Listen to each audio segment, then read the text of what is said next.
friends, I am Dr. Shravya, consultant fertility specialist here at 49 Hospital, Secunderabad. So, ఇవాళ మనం IVF in vitro fertilization అనగా test tube baby గురించి అసలు ఈ ప్రొసీజర్లో step by step ఏం జరుగుద్ది, ఎన్ని హాస్పిటల్ విజిట్స్ ఉంటాయి, ఎలాంటి బ్లడ్ టెస్ట్ ఉంటాయి అండ్ మనకి రిజల్ట్ ప్రెగ్నెన్సీ పాజిటివ్ ఎన్ని రోజులకి తెలుస్తుంది అనే దాని గురించి తెలుసుకుందాం. సో అసలు ఐవీఎఫ్ అనే ప్రొసీజర్, ఈ టెస్ట్ ట్యూబ్ బేబీ ఎవరికి ఇండికేటెడ్, ఎవరిలో చేస్తాం, ఎవరికి అడ్వైస్ చేస్తాం అంటే first thing male factor, female factor. అంటే మగవాళ్ళకి సమస్య ఉన్నవాళ్ళు లేదా ఆడవాళ్ళకి సమస్య, ఏ రకమైన సమస్యలకి ఐవీఎఫ్ చెప్తాము అనే దాని గురించి తెలుసుకుందాం. సో మేల్ ప్రాబ్లమ్స్ ఏంటంటే సివియర్ ఆలిగోయాస్టినోటెరటోజూస్పర్మియా అంటాం, అంటే సివియర్ ఓట్స్. సో కౌంటు, కదలికలు, నార్మల్ ఫామ్స్ మూడు చాలా తక్కువ శాతంలో ఉంటే వాళ్ళకి ఐవీఎఫ్ అడ్వైస్ చేస్తాం. ఇదే కాకుండా అజూస్పర్మియా అంటాం, అంటే కౌంట్ అసలు జీరో, నార్మల్గా సెమెన్ శాంపుల్ వీర్య కణాల అనాలిసిస్లో కౌంట్ జీరో ఉండి బట్ వాళ్ళకి కింద బీజాల నుంచి స్పర్మ్స్ ఎక్స్ట్రాక్ట్ చేసినప్పుడు కూడా ఐవీఎఫ్ అడ్వైస్ చేస్తాం. ఇదే కాకుండా ఆడవాళ్ళకి రిలేటెడ్ సమస్యలు అంటే ఒకటి కామన్గా చేసేది ఏంటంటే ట్యూబల్ బ్లాక్. ఇప్పుడు ఇది గర్భసంచి, ట్యూబ్స్, అండాశయాలు. సో ట్యూబ్స్ బ్లాక్ అయి ఉంటే రిలీజ్ అయిన ఎగ్ ఇటు గర్భసంచిలోకి రాలేదు. సో ఈ ట్యూబ్స్ని బైపాస్ చేసి చేయగలిగే ప్రొసీజర్ ఐవీఎఫ్. ఇదే కాకుండా ఓవేరియన్ రిజర్వ్, అంటే ఆడవాళ్ళకి ఎగ్ నెంబర్ సంఖ్య తగ్గిపోతే వాళ్ళకు కూడా ఐవీఎఫ్ అడ్వైస్ చేస్తాము. ఇదే కాకుండా కొంతమందికి IUI multiple times IUI cycles చేసి అది ఫెయిల్ అయ్యి ఉన్నా, లేదా కొంతమందికి అన్ఎక్స్ప్లెయిన్డ్ ఇన్ఫర్టిలిటీ అంటాం, ఇటువంటి వాళ్ళకు కూడా ఐవీఎఫ్ అడ్వైస్ చేస్తాం. సో ఈ ఐవీఎఫ్ ప్రొసీజర్ అంటే టెస్ట్ ట్యూబ్ బేబీ పద్ధతి ప్రొసీజర్లో ఎలా ఉంటుందంటే కపుల్, భార్యాభర్తలు హాస్పిటల్కి డే 2 రోజు రమ్మంటాం. అంటే పీరియడ్స్ నెలసరి వచ్చిన తర్వాత రెండవ రోజు హాస్పిటల్కి వచ్చిన తర్వాత స్కానింగ్ ఉంటుంది ఆడవారికి. గర్భసంచిలో లైనింగ్ అంటే పొర ఎలా ఉంది, అది పల్చగా ఉందా లేదా, అండ్ ఫాలికల్స్ అంటే అండాశయాల్లో ఎగ్ నంబర్, ఎగ్ యొక్క సంఖ్య ఎలా ఉంది అనేది చూస్తాం. అండ్ సైజ్ అది చూసి అంత అనుగుణంగా ఉండి అంత కన్వీనియంట్గా ఉంటే అప్పుడు ఐవీఎఫ్కి రిలేటెడ్ బ్లడ్ టెస్ట్ అడ్వైస్ చేస్తాం. సో బ్లడ్ టెస్ట్ ఎలాంటివి ఉంటాయంటే 2 రకాలు ఉంటాయి. కొన్ని హార్మోన్ టెస్ట్ అడ్వైస్ చేస్తాం. హార్మోన్ టెస్ట్ ఎందుకు అంటే మనం ఈ ఐవీఎఫ్ ప్రొసీజర్లో డైలీ ఇంజెక్షన్స్ ఇస్తాం, హార్మోనల్ ఇంజెక్షన్స్. సో ఈ హార్మోనల్ ఇంజెక్షన్స్ ఇవ్వటానికి తన బాడీలో బేసల్ హార్మోనల్ స్టేట్, అంటే బేస్ లెవెల్లో హార్మోన్స్ ఎలా ఉన్నాయో తెలుసుకొని హార్మోన్ టెస్ట్ చేస్తాం.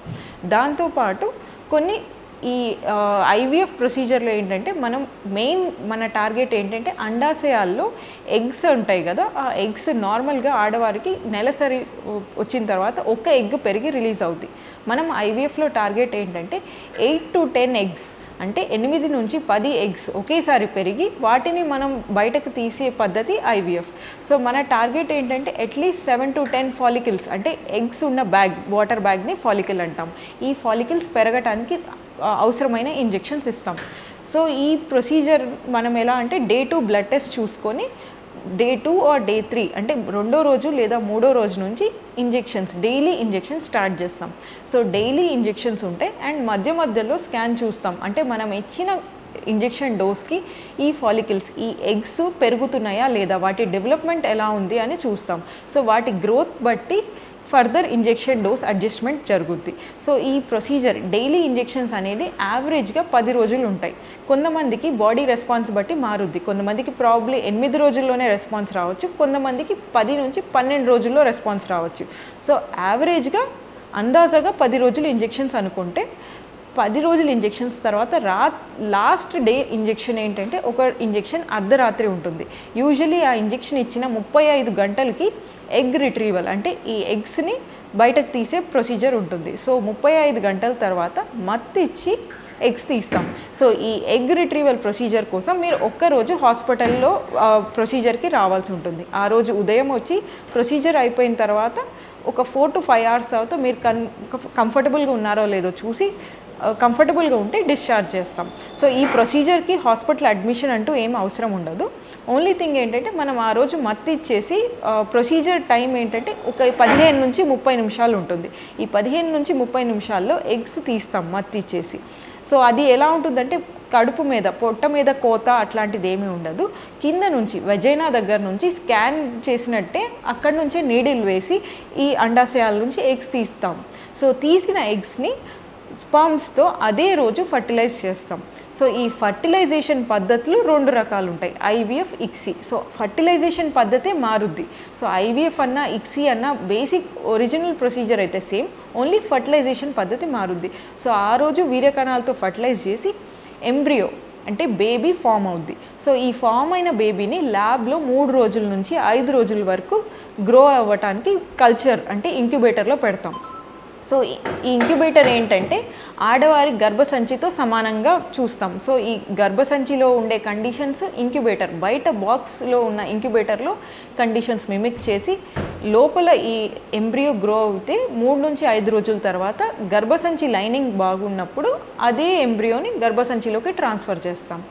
సో ఐవీఎఫ్లో మీకు అర్థం అవ్వాల్సింది ఏంటంటే 2 స్టెప్స్ ఉంటాయి. ఒకటి ఏంటంటే ఎగ్స్ గ్రో అవ్వడానికి ఇంజెక్షన్స్ తీసుకొని ఎగ్ రిట్రీవల్ అంటే ఎగ్స్ పికప్ చేయటం, ఇంకోటి ఎంబ్రియో ఫామ్ అయిన తర్వాత ఫామ్ అయిన ఎంబ్రియోని రిటర్న్ గర్భసంచిలో పెట్టడం, దీన్ని ఎంబ్రియో ట్రాన్స్ఫర్ అంటారు. సో ఈ పికప్ అండ్ ఎంబ్రియో ట్రాన్స్ఫర్ ఏంటంటే యూజువల్లీ గర్భసంచి మనం 10 days ఇంజెక్షన్స్ ఇచ్చినప్పుడు లోపల లైనింగ్ పొర బాగుంటే అదే నెలలో బేబీని పెట్టేస్తాం. బట్ ఒక్కొక్కసారి ఏమవుద్దంటే కొంతమంది గర్భసంచి లైనింగ్ మరీ పల్చగా ఉండటం, లేదా మరీ మందంగా ఉండటం, లేదా అండాశయాలు ఇచ్చిన ఇంజెక్షన్స్కి మనకి 8 to 10 ఫాలికల్స్ అంటే 8 నుంచి 10 ఎగ్స్ బదులు 15 ఎగ్స్ అలా ఎక్కువ ఎగ్స్ వస్తే అండాశయాలు పెద్ద సైజు ఉంటుంది. సో అప్పుడు వాళ్ళకి అదే నెల ట్రాన్స్ఫర్ చేస్తే కంఫర్టబుల్ ఉండదు కాబట్టి ఆ నెల ప్రొసీజర్ క్యాన్సిల్ చేసి పై నెల ట్రాన్స్ఫర్ చేస్తాం. దాన్ని ఫ్రోజన్ ఎంబ్రియో ట్రాన్స్ఫర్ అంటారు. సో ఇది రఫ్లీ IVF procedure step by step. మీకు ఈ ప్రొసీజర్ అర్థమైంది అనుకుంటున్నాను. Thank you.